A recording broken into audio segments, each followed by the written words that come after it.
America বহু চেষ্টা করলো ভারতকে, বাগে কিছুতেই আনতে পারছে না। ওয়ার্ল্ড হেলথ অর্গানাইজেশনের অধিকাংশ ভ্যাকসিনই সরবরাহ দেয় ভারতীয় কোম্পানিরা। আফ্রিকা বলুন, এশিয়া বলুন, ল্যাটিন আমেরিকা বলুন, ইত্যাদি দেশগুলো সম্পূর্ণ নির্ভর করে থাকে ভারতের ওপর। ভারতবর্ষ বর্তমান সময় বিশ্বের 1 নম্বর ঔষধ উৎপাদনের জায়গায় পৌঁছে গেছে। যদি ভলিউম বলেন বা পরিমাণ বলেন, সেই অনুপাতে বিশ্বের 1 নম্বর ভারতবর্ষ। কিন্তু নর্মাল ভাবে ওষুধ উৎপাদনে ভারত বিশ্বের তৃতীয়। প্রথম চীন, দ্বিতীয় যুক্তরাষ্ট্র, তৃতীয় হচ্ছে আমাদের ভারতবর্ষ। ভ্যাকসিন উৎপাদনের ক্ষেত্রে আমাদের ভারতবর্ষ বিশ্বের 1 নম্বর। গোটা পৃথিবীর প্রায় 50 থেকে 60% ভ্যাকসিনই উৎপাদন করে আমাদের ভারত। বিশ্বের সর্ববৃহৎ ভ্যাকসিন অঞ্চল হচ্ছে এটি, এই ভারত। বিশ্ব স্বাস্থ্য সংস্থা ওয়ার্ল্ড হেলথ অর্গানাইজেশনের অধিকাংশ ভ্যাকসিনই সরবরাহ দেয় ভারতীয় কোম্পানিরা। ভ্যাকসিন উৎপাদনে পরিমাণ বা ভলিউমের বিচারে ভারত বিশ্বের 1 নম্বর দেশ।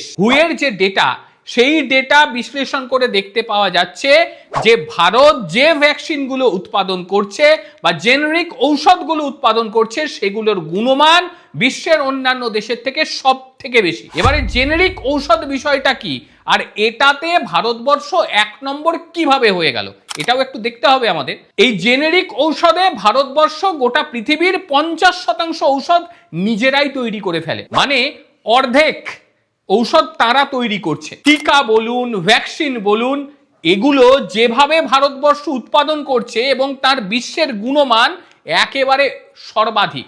জেনেরিক ঔষধ কি জিনিস? কোনো ব্র্যান্ড বা পেটেন্ট ঔষধ একটা কোম্পানি উৎপাদন করে, সেই পেটেন্ট তার হাতে থাকে 20 বছর। কিন্তু 20 বছর পর তার যে ফর্মুলা, এই ফর্মুলা ব্যবহার করেই তৈরি হয় জেনেরিক ঔষধ, আর সেটাই ভারতবর্ষ করে। এই মুহূর্তে গোটা বিশ্ব ভারতকে ফার্মাসি অব দ্য ওয়ার্ল্ড হিসেবেও ডাকে। ফার্মাসি অব দ্য ওয়ার্ল্ড বলতে বিশ্বের অর্ধেকেরও বেশি ঔষধ উৎপাদন হচ্ছে আমাদের এই ইন্ডাস্ট্রিতে। আর ফার্মা ইন্ডাস্ট্রি ভারতবর্ষ যেভাবে বাড়ছে তা দেখে বিশ্বের অন্যান্য দেশ রীতিমতো হতবাক, এবং সেই কারণেই তারা চাইছে যে ভারতের সঙ্গে একটা সুসম্পর্ক বজায় রেখে চলতে। কাঁচামাল, শ্রম, গবেষণা খরচ তুলনামূলকভাবে অনেক কম। একই ঔষধ আমেরিকা বা ইউরোপের তুলনায় বহু গুণ সস্তায় দিতে পারে আমাদের ভারতবর্ষ। বিপুল সংখ্যক ফার্মাসিস্ট রয়েছে, কেমিস্ট রয়েছে, বিজ্ঞানী রয়েছে, আর তাদের কারণেই ভারতবর্ষ এখন বিশ্বের 1 নম্বরে হয়ে দাঁড়িয়ে গিয়েছে। আফ্রিকা বলুন, এশিয়া বলুন, ল্যাটিন আমেরিকা বলুন, ইত্যাদি দেশগুলো সম্পূর্ণ নির্ভর করে থাকে ভারতের ওপর। ভারতের যে সমস্ত ফার্মা কোম্পানিগুলো রয়েছে তারা গোটা বিশ্বকে লিড করে।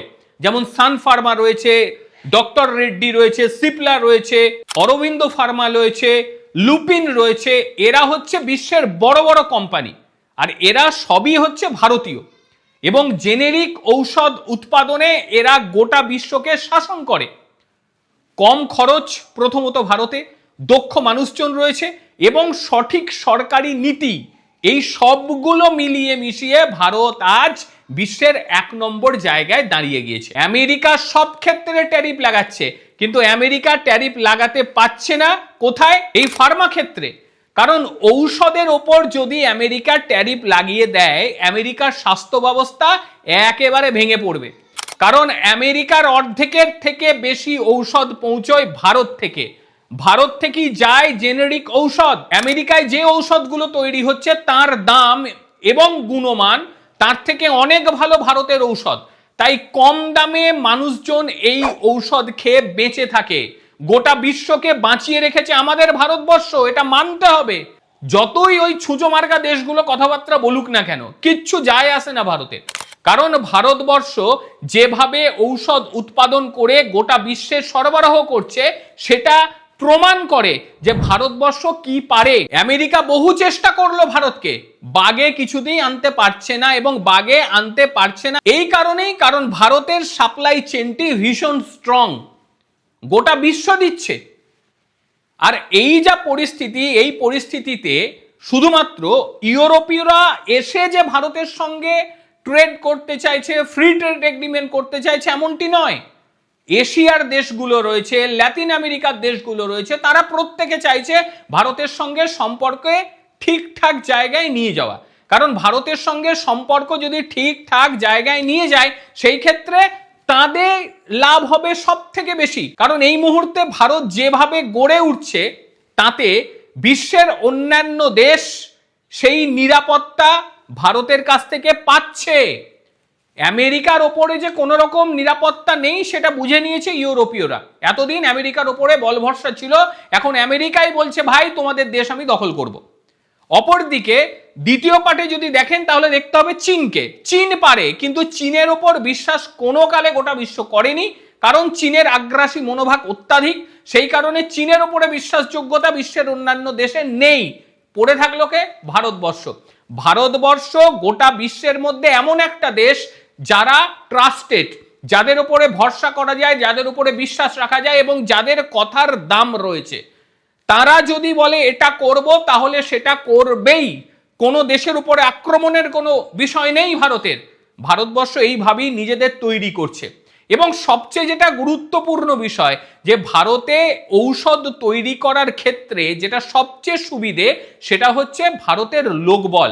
কারণ ভারতে এত ভালো দক্ষ শ্রমিকরা রয়েছে যে কারণে ভারতবর্ষ অন্যান্য জায়গার থেকে খুব কম খরচে উৎপাদন করতে পারে এবং ঔষধ কোম্পানিগুলো খুব অল্প খরচ করে তারা ভারত থেকে এইগুলোকে তুলতে পারছে।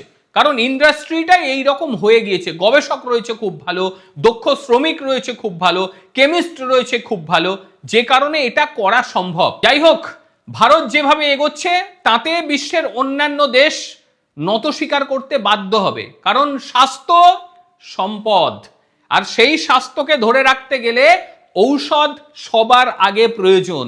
আর সেই ঔষধ যদি হয় কম দামে তাহলে সেই ঔষধ তো সব মানুষ সমানভাবে নিতে পারবে। যে বড়লোক সেই পাবে তা তো নয়, সবাই সমানভাবে নিতে পারবে। আর এটা কারা পারে?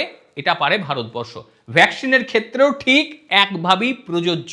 দেখে নিয়েছেন করোনার সময় ভারতবর্ষ কত ভ্যাকসিন দিয়েছে, গোটা বিশ্বকে দিয়েছে, বিনা পয়সায় বহু দেশকে দিয়েছে। বহু দেশ তারা বেইমানি করতে পারে, কিন্তু ভারতবর্ষ বেইমান কখনো নয়। কারণ ভারত জানে বিশ্বের সঙ্গে ঠিক কি করা উচিত, মানব সমাজের সঙ্গে ঠিক কি করা উচিত।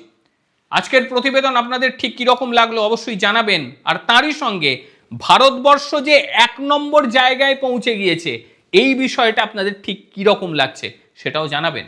প্রত্যেকে ভালো থাকবেন, সুস্থ থাকবেন। আবারও দেখা হবে অন্য কোনো দিন অন্য কোনো ভিডিওতে। ততক্ষণের জন্য নমস্কার, ভালো থাকবেন।